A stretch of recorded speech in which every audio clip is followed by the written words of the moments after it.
Yang sedang makan gaji ni, korang ni bila nak kaya? Ini statement biasa yang saya dengar.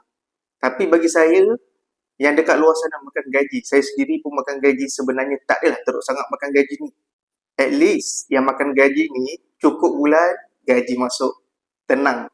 Tapi betul ke tenang? Tenang hanya untuk yang berpendapatan besar. Kalau yang sedang makan gaji ni tak berapa tenang. Okey, cadangan saya, bina side income. Sekarang zaman dah canggih. Kita boleh buat duit pelbagai cara.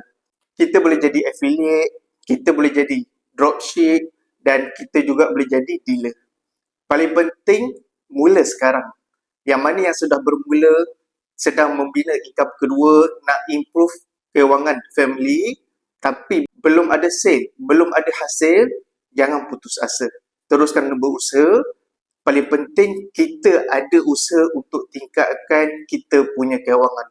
Jadi, geng-geng yang di luar sana, yang sedang mencari pendapatan kedua, ataupun nak jana income kedua, boleh follow akaun ni.